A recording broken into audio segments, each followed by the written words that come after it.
Hi everyone, नमस्ते। हम लोग सॉल्व कर रहे हैं लेक्चरर एग्ज़ाम 2023 के क्वेश्चन पेपर को। ठीक है, तो सीजी व्यापम द्वारा लिया गया था यह एग्ज़ाम।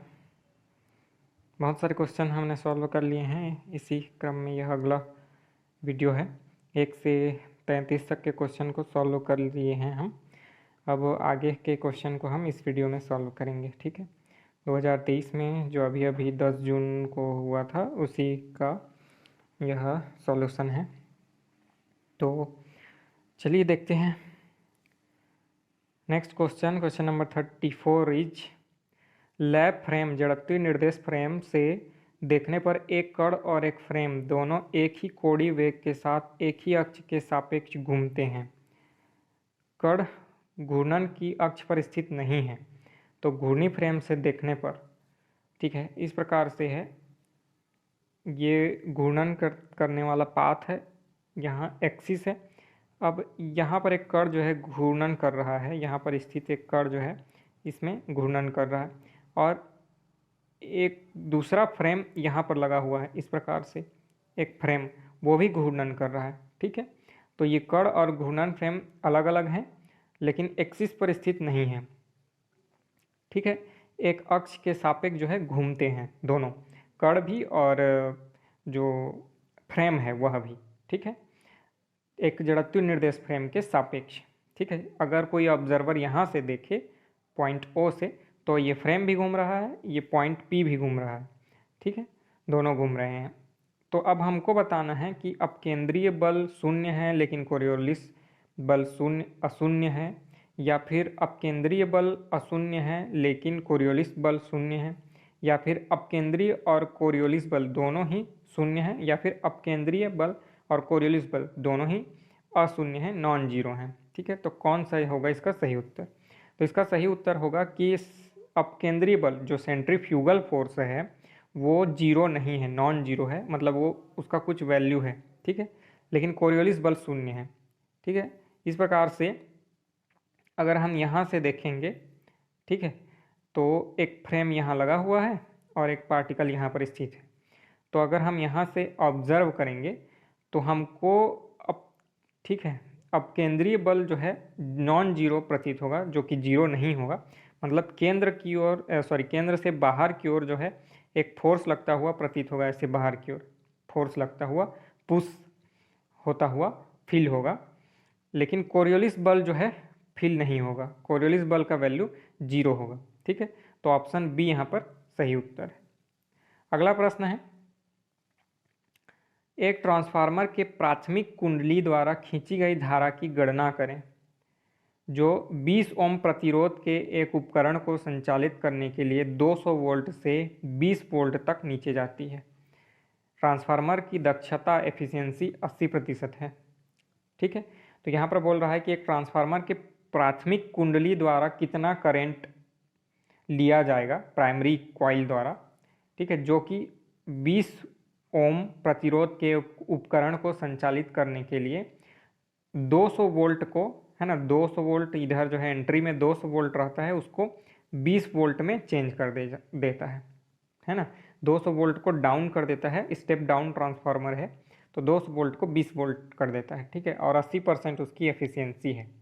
तो हमको जो है निकालना है कि करंट प्राथमिक कुंडली में करंट कितना होगा। तो देखिए यहाँ पर दिया हुआ है प्राइमरी वोल्टेज कितना है 200 वोल्ट, सेकेंडरी वोल्टेज कितना है 20 वोल्ट।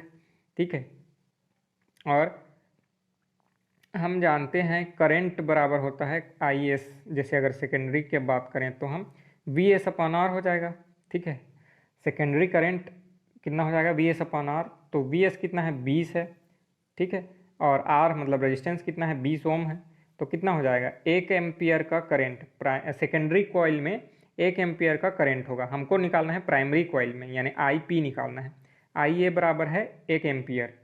ठीक है, और हमको दिया हुआ है efficiency eta is equal to कितना है 80%। ठीक है, तो पावर आउट, ठीक है, power out upon power in होता है, हम जानते हैं एफिशिएंसी दक्षता बराबर जो निकलने वाला आउटपुट पावर है और कंज्यूम होने वाला इनपुट पावर है, दोनों का ratio, power out upon power in, तो ये कितना बता रहा है, ठीक है 80% है, 80% मतलब 80/100 हो गया, ठीक है।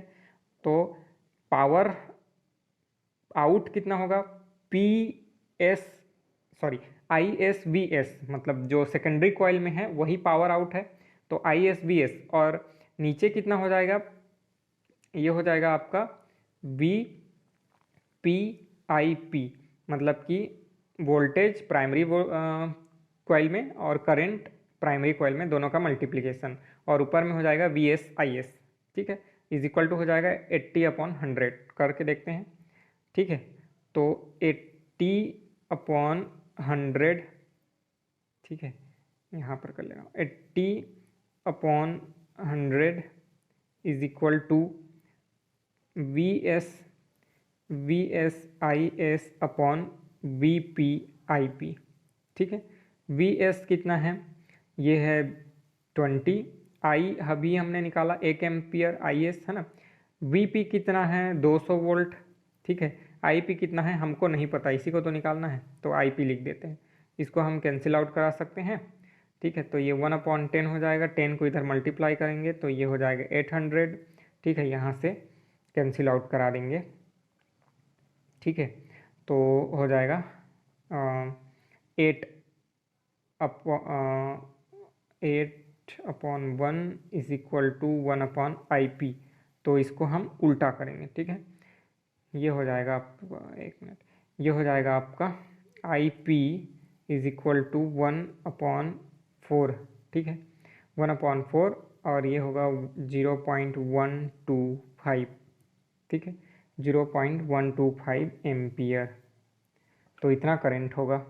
IP इज इक्वल टू, मतलब कि प्राइमरी जो कॉइल है उस पर जो करंट फ्लो होने वाला है 0.125 एम्पियर करंट फ्लो होगा, ठीक है। ठीक, तो कौन सा ऑप्शन में है देख लेते हैं, ये है option C, 0.125 ampere. Next question देखते हैं। क्वेश्चन है, एक दृढ़ पिंड एक निश्चित बिंदु के सापेक्ष घूमता है, एक पॉइंट है, इसके सापेक्ष एक दृढ़ पिंड ऐसे घूमता है, ठीक है, जिसे मूल बिंदु माना गया है, इस पॉइंट को उसके सापेक्ष घूमता है। मूल बिंदु के सापेक्ष किसी कण के कोणीय संवेग L, ये मूल बिंदु है, इसके सापेक्ष कोणीय संवेग, कोई पार्टिकल ऐसे घूम रहा है तो इसका कोणीय संवेग होगा कुछ L, है ना, ये एक्सिस है, इसके सापेक्ष घूम रहा है तो उसका कोणीय संवेग मान लेते हैं L है, और कोणीय वेग जो है ओमेगा है, इस पार्टिकल का वेलोसिटी कितना है, एंगुलर वेलोसिटी ओमेगा, और एंगुलर मोमेंटम है L, ठीक है। सामान्य तौर पर Lx, मतलब जो एंगुलर मोमेंटम है उसका x कोऑर्डिनेट है ना, Lx, Ly और Lz तीनों डायरेक्शन में अगर हम डिवाइड करें तो ये ऐसा होगा, तो इसका जो x कोऑर्डिनेट वाला है ना, एंगुलर मोमेंटम का जो पार्ट है, हिस्सा है, वह किस पर निर्भर करेगा, ओमेगा x पर निर्भर करेगा, परंतु ओमेगा y ओमेगा z पर नहीं करेगा, या ओमेगा y पर करेगा लेकिन x और z पर नहीं करेगा, या ओमेगा z पर करेगा x और y पर नहीं करेगा, या फिर तीनों पर करेगा, ओमेगा x ओमेगा y और ओमेगा z। तो इसका सही उत्तर है तीनों पर करेगा, ठीक है। ये जो एंगुलर मोमेंटम का x कोऑर्डिनेट है यह ओमेगा x ओमेगा y और ओमेगा z तीनों पर ही निर्भर करेगा, तो ऑप्शन डी यहाँ पर सही उत्तर है। अगला प्रश्न देखते हैं। एक रेडियो स्टेशन में 2 चैनल होते हैं, ठीक है, 2 चैनल हैं रेडियो स्टेशन में, एक AM है ना और एक FM। तो AM का फ्रीक्वेंसी कितना है, 1020 किलोहर्ट्ज है, और FM का फ्रीक्वेंसी है 89.5 मेगाहर्ट्ज। ध्यान दीजिएगा, एक तो किलोहर्ट्ज में है AM वाला, और FM वाला मतलब एम्पलीट्यूड मॉड्यूलेशन वाला 1020 किलोहर्ट्ज है, और फ्रीक्वेंसी मॉड्यूलेशन वाला 89.5 मेगाहर्ट्ज है। तो अच्छे परिणाम के लिए, अच्छे से सुनाई दे, दिखाई दे, इसके लिए क्या होना चाहिए, FM चैनल के लिए लंबा एंटीना चाहिए, सॉरी AM चैनल के लिए लंबा एंटीना चाहिए, FM के लिए छोटा, या AM के लिए छोटा और FM के लिए लंबा, या समान लंबाई का एंटीना दोनों के लिए काम कर लेगा, या दी गई जानकारी पर्याप्त नहीं है। कौन सा ऑप्शन यहाँ पर सही होगा आपको बताना है, तो ऑप्शन बी यहाँ पर सही उत्तर है। AM चैनल के लिए छोटा एंटीना चाहिए होता है, और FM के लिए ज़्यादा बड़ा लंबा एंटीना, है ना। जो फ्रीक्वेंसी मॉड्यूलेशन का फ्रीक्वेंसी रेंज हम देख ही पा रहे हैं 89 मेगा हर्ट्ज है, ठीक है, 89.5 मेगा हर्ट्ज है, मतलब बहुत ज़्यादा है। मेगा मतलब 10⁶ है ना। और जो AM चैनल है उसका तो 1020 किलो हर्ट्ज में है, किलो में है हर्ट्ज, है ना। तो ये कम है। तो जितना ज़्यादा उतना लंबा एंटीना चाहिए, ऊपर की ओर जो है ऊंचा होना चाहिए, तभी वो ज़्यादा दूर तक ऐसे फैल पाएगा सिग्नल, ठीक है। तो AM के लिए छोटा भी काम कर जाएगा और FM के लिए ऊंचा लंबा होना चाहिए, ठीक है। तो ऑप्शन बी यहाँ पर सही उत्तर है, ठीक है। अगला प्रश्न देखते हैं। अगला प्रश्न है, एक ट्रांसफार्मर के प्राथमिक और द्वितीयक कुंडलियों में फेरों की संख्याएं क्रमशः ऐसे हैं 15 मतलब 50 और 1500, ठीक है। प्राथमिक में कितना है 50 और सेकेंडरी में कितना है 1500 फेरों की संख्या, ठीक है। यदि प्राथमिक कुंडली से संबंधित चुंबकीय flux phi is equal to phi 0 + 4t द्वारा व्यक्त किया जाता है, जबकि फाई 0 एक नियतांक है, फाई वेबर में है और टी सेकेंड में है, ठीक है। फाई जो है मैग्नेटिक फील्ड का है और उसकी यूनिट होती है वेबर, और टी जो है टाइम है, उसका यूनिट सेकेंड होता है। द्वितीयक कुंडली से वोल्टेज कितना होगा, द्वितीयक कुंडली में वोल्टेज कितना होगा, वोल्टेज डिफरेंस है ना।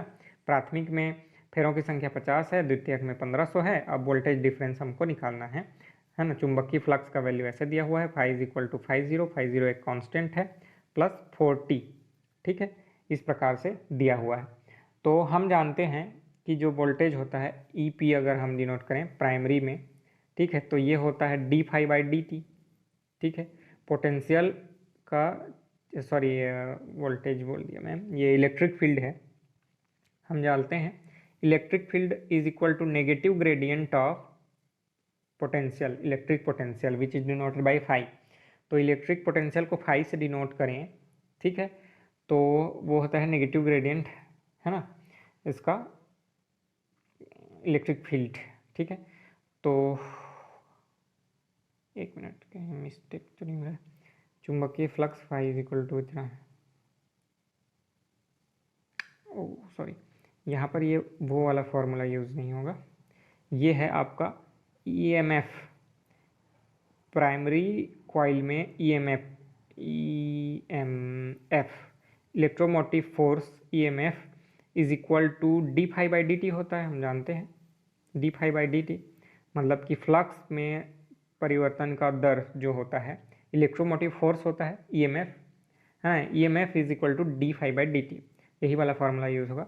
तो EMF, है ना, इसको हम प्राइमरी में लिखें तो EP is equal to d∅dt, चुंबकीय फ्लक्स में चेंज, है ना, टाइम के रेस्पेक्ट में।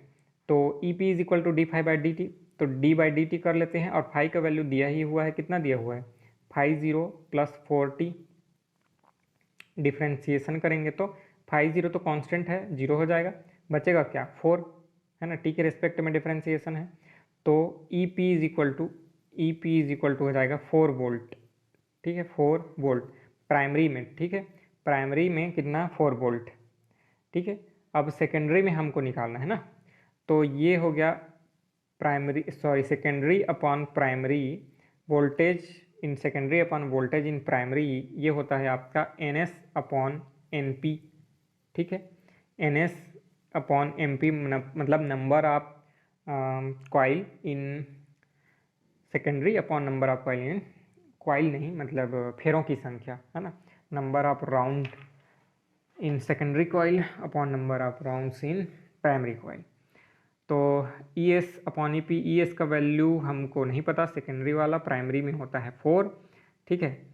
और ये हम ऐसे करें तो हो गया ES/4 इज इक्वल टू 1500, फेरों की संख्या कितना है सेकेंडरी में 1500, प्राइमरी में कितना है 50, इसको करेंगे तो ये हो गया 30, और फिर 4 से इसको मल्टीप्लाई करेंगे तो 120, तो ES कितना हो जाएगा 120 वोल्ट, 120 वोल्ट। तो ऑप्शन ए में दिया है 120 वोल्ट, है ना, तो 120 वोल्ट होगा सेकेंडरी कॉइल में वोल्टेज डिफरेंस। नेक्स्ट है, when A dielectric medium is placed in an electric field, A local electric field at any point inside it is given by, ठीक है। तो देखिए, अगर कोई भी डाइलेक्ट्रिक मटेरियल को ना, मैं यहाँ बना दे रहा हूँ, ये डाइलेक्ट्रिक मटेरियल है, मान लेते हैं डाइलेक्ट्रिक मटेरियल है, इसको एक मैग्नेटिक फील्ड में रखा जाता है, चाहे यूनिफॉर्म हो या नॉन यूनिफॉर्म। ठीक है, अगर मैग्नेटिक फील्ड में रखा जाता है, इलेक्ट्रिक फील्ड में रखा जाता है, इलेक्ट्रिक फील्ड में रखा जाता है, सॉरी मैं मिस्टेक। तो इस प्रकार से अगर इलेक्ट्रिक फील्ड में रखा जाए तो ये जो डाईपोल है, मतलब डाइलेक्ट्रिक कांस्टेंट है, ये दो डाइलेक्ट्रिक है वह दो पोल में डिवाइड हो जाता है, एक तरफ प्लस आ जाएगा, एक तरफ माइनस आ जाएगा। ठीक है, इसमें दो पोल बन जाएगा, एक तरफ प्लस वाले चार्ज आ जाएंगे, एक तरफ माइनस वाले चार्ज आ जाएंगे। ठीक है, तो इसको बोलते हैं ई लोकल। जो डाईपोल बन गया ना, दो पोल प्लस और माइनस में डिवाइड हो गया, इसको ई लोकल बोलते हैं, ई लोकल। ठीक है, अब प्लस और माइनस दो चार्ज जनरेट हो जाएंगे, प्लस और माइनस, तो इलेक्ट्रिक फील्ड भी जनरेट होगा फिर, है ना, और ये इंटरनल होगा, लोकलाइज्ड इलेक्ट्रिक फील्ड होगा। तो ई लोकल जो होगा, जो प्लस और माइनस चार्ज जनरेट होने के कारण प्रोड्यूस हो रहा है इलेक्ट्रिक फील्ड। जो एक्सटर्नल है वो तो अलग ही है, इसको अलग लिख दे रहा हूँ, ई एक्सटर्नल अलग ही है और ई लोकल अलग है। ई लोकल क्यों आया? क्योंकि एक्सटर्नल मैग्नेटिक फील्ड में हमने डाइलेक्ट्रिक को रखा, जैसे ही डाइलेक्ट्रिक को रखा तो दो पोल में डिवाइड हो गया। ठीक है, अब जब दो पोल में डिवाइड हुआ तो दोनों के बीच में इलेक्ट्रिक फील्ड भी जनरेट होगा, प्लस से माइनस की ओर। ठीक है, इस प्रकार से जो फील्ड जनरेट होता है उसको ई लोकल बोलते हैं। तो उसका वैल्यू क्या होगा यही बताना है। तो E local is equal to E plus P, या फिर E local is equal to E plus P upon 3 epsilon 0, या फिर E local is equal to P, या E local is equal to P upon 2 epsilon 0। तो यहाँ पर कौन कौन क्या चीज़ है बता दे रहा हूँ। ई लोकल तो आपको समझ आ गया, ई जो है एक्सटर्नल इलेक्ट्रिक फील्ड है, और पी जो है पोलराइजेशन वेक्टर है। जैसे दो पोल बने ना, है ना, प्लस और माइनस, तो इन दोनों पोल के बीच में डाइपोल मोमेंट होगा। ठीक है, उसी को पोलराइजेशन वेक्टर भी बोलते हैं। ठीक है, तो ये और एप्सिलॉन 0 तो है आपका, ठीक है, इलेक्ट्रिक परमिटिविटी। तो सभी समझ आ गए? हाँ, तो कौन सा होगा ऑप्शन ये बताना है। तो इसका सही उत्तर है option B, E local is equal to होता है ई मतलब external magnet electric field plus polarisability का जो होता है अपॉन में 3 एप्सिलॉन 0। ठीक, polarisation vector upon 3 epsilon 0, P upon 3 epsilon 0 plus E. तो ऑप्शन बी यहाँ पर सही उत्तर है। एक और क्वेश्चन देख लेते हैं। पारे का पृष्ठ तनाव ज्ञात किया जाता है जैगर विधि से, क्विंके विधि से, केसनली की उन्नयन विधि से, या पॉइजली विधि से। कौन सी विधि से पारे का पृष्ठ तनाव सरफेस टेंशन ज्ञात किया जाता है? ठीक है, तो इसका सही उत्तर है क्विंके की विधि से, क्विंके मेथड से पारे का पृष्ठ तनाव ज्ञात किया जाता है।